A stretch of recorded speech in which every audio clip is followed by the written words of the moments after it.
everyone, and welcome to an exciting new version of Chip Talks. Today, we're going to talk about the cellular collective. So this is going to be a fun one. We're going to cross some boundaries here. So we might get into a little philosophy. We might get into a little religion, but this is going to be a cool topic for, let's say conversation as I get into this, but it'll also give you guys a better understanding of the endocannabinoid system and what the endocannabinoid system really does and how important it is in our body. So I want to start this off in, again, kind of a weird way. So I want to talk about, cells as individual little units that are somewhat autonomous and somewhat self-serving and somewhat intelligent, right? And so a cell by itself has an ability to reproduce. It has an ability to defend itself, and likely, it wants to participate in a bigger collective. It wants to participate, let's say, in a godly system where it's part of a whole and serves a higher purpose. And inside of your body, that's exactly what happens if you think about it, because cells decide to cooperate.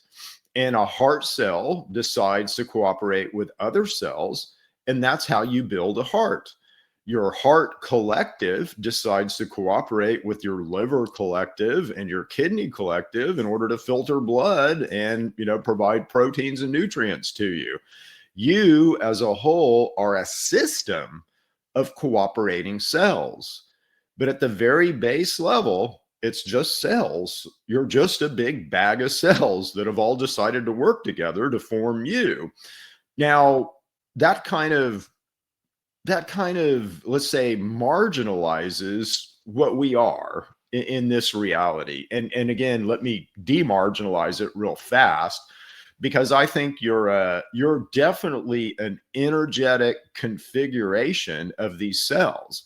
So something is determining where these cells go, how they come together. You're a heart cell, you're a lung cell, you're a kidney cell, you're a blood cell. Something is determining that. And again, you can think of that potentially as your higher self, your soul, projecting here into this physical reality, God. There's a lot of ways to think about that, but certainly it opens our minds to higher processes and higher, let's say, organizational concepts, because you're just a big bag of cells in and of yourself. All right.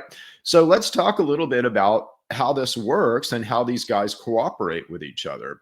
So in order for a cell to, let's say, join with other heart cells and understand he's a heart cell and do heart cell like stuff, he's got to have a cell phone, right? So he's got to have a cell phone to talk to all the other heart cells.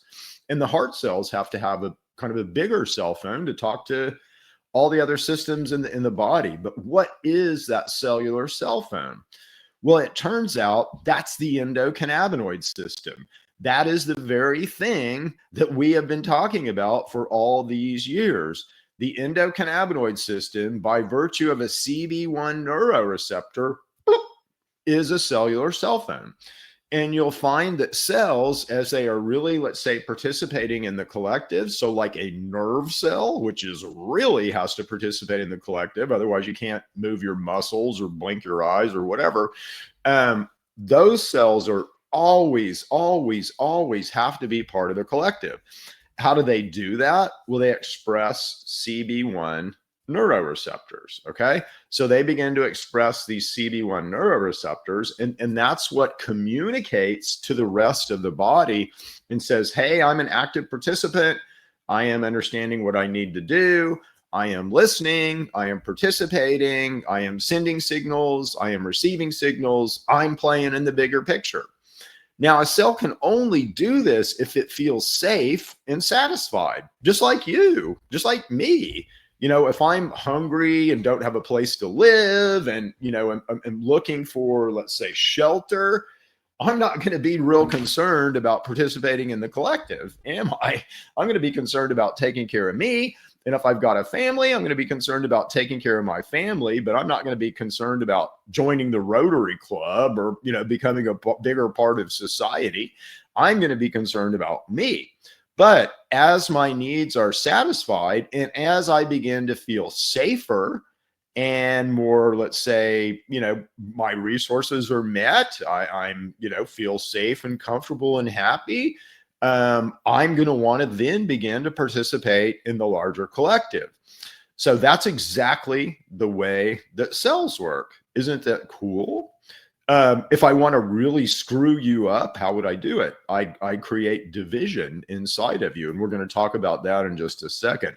But anyway, cells want to participate in a larger collective. And they do this by virtue of the endocannabinoid system. So like a CB1 neuroreceptor is a way, it's like a cell phone. It's like a cell saying, okay, I want to be part of the collective. I'm ready to play. I'm here. Tell me what to do. Tell me what the collective is thinking. And, I'll decide if I want to do that or not. But I'm going to talk. I'm going to be in the room. I'm going to be expressing myself. And so that's what cells do. If you look at something like eating, okay. And again, I've done a lot of podcasts on fasting and fed, so I won't go through all of this, but basically we have two states. Again, your cells have two states. I'm in a strong, robust state, and that's when I'm burning fat, or I'm in a weaker, kind of more ancient, basic state, and that's when I'm burning glucose. All right. So cells need to communicate with each other, though. Hey, are we going to burn? Are you done, managing fats? Are you done digesting stuff? Are you done swapping out triglycerides and looking at how optimal all the fats are you just ate? Because if you're done doing that, then now we're going to change gears and we're going to start doing something else. We're going to flip up into this high gear and we're going to start running in a more robust fashion with more immune system and all that. But cells have to communicate with each other, and there's literally a cellular switch called AMPK. And when AMPK gets flipped, cells will configure different, and other cells will know that. Okay.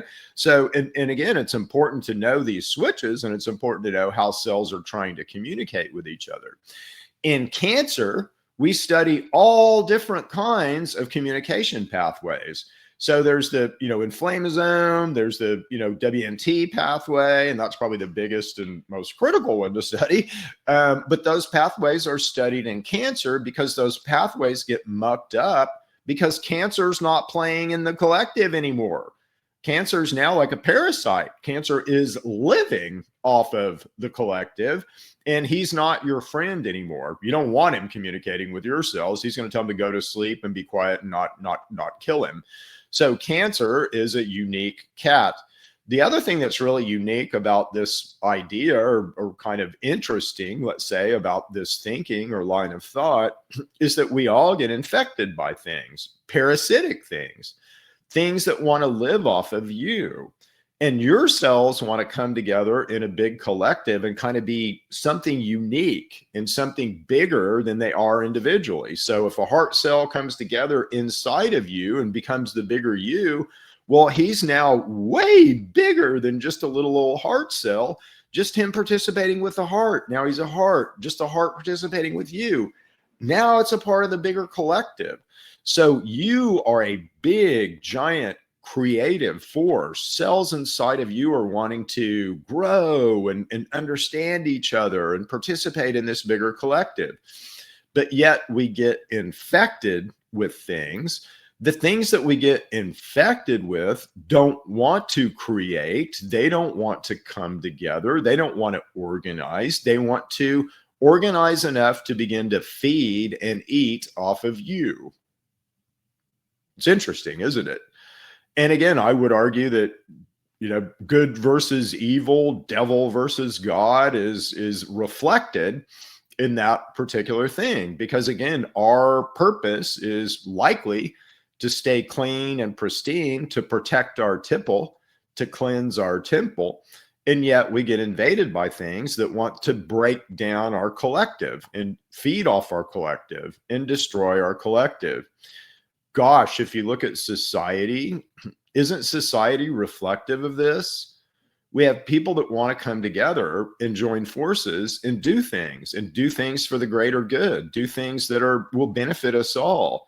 And yet we have certain aspects of our population that want to divide us, that want to create chaos and confusion, that want to make it harder for us to come together to form a collective. So I would see this, what's reflected in you is also reflected in us as individuals and how we behave in our society. But here's one for you. So what happens in disease? Well, if you have insults, let's say you have insults to a cellular system, what begins to happen is the cells go, gee, I'm kind of under attack right now, and I don't know how comfortable I am. I may not be comfortable enough to participate in the collective anymore. So they begin to shut off their cell phones. They begin to pull in their CB1 neuroreceptors, which cuts off their communication with the rest of the collective, with the rest of the heart, if they're a heart cell, with the rest of the body as a collective. And so the more stress a cell is under, and what is stress? Stress could be infection, could be chronic inflammation caused by poor diet, too much omega-6, not enough omega-3, could be environmental. You may have mold in your house. You may have a 5G tower over your head. So it could be a lot of different things. But again, at some point, that activity is enough to inside of your body, cells decide they don't want to play anymore. Is this measurable? Yes. Again, you have to kind of get into the tissue system so it's happening, or the organ systems, but you can tell by how many basically CB1 neuroreceptors a cell is expressing as to how active and social that cell is being. A good example of this is nerve cells. Okay, nerve cells under chronic inflammation. This is well studied and well documented, but nerve cells under chronic inflammation will begin to pull back their CB1 neuroreceptors. And when they pull back their CB1 neuroreceptors, now you have dysregulated nerves, nerves that won't play in the system. So how does this manifest? Seizures or neuropathy, okay? So this is how important this is, and how important it is that we understand these concepts and understand, let's say, what a cell wants. And as we begin to understand what makes a cell comfortable, what are the resources that it really needs to be able to thrive, and can we optimize that whole environment? Guess what? Cells will be happy. Cells will want to play in the collective. Cells will build healthier hearts and healthier livers and healthier kidneys and healthier vessels and healthier brains and healthier everything, healthier teeth, healthier hair, healthier eyes. What do those wear out before you do? It's always an interesting question to me. God is a perfect engineer. That's poor engineering. Shouldn't happen. There is a reason there. But understanding why cells want to pull back from the collective and kind of what creates those stresses, and then what mitigates that stress and what optimizes that situation. Oh my, do we have an upside in our health? So I'll leave you with that. We'll see you guys back next week for another exciting version of Chip Talks. Bye. Have a good week. See you guys later. Be a part of the collective. Be a part of the collective. See you guys later. Bye. Thank you for tuning in to Chip Talks Health, where we uncover the truth so your body can do what it was designed to do, and that's heal. If today's episode helped you think differently about your health, give us a like, subscribe, and share it with someone who needs it.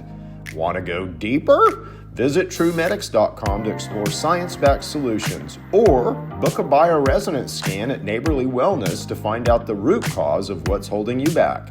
Until next time, stay curious, stay well, and keep listening to your body.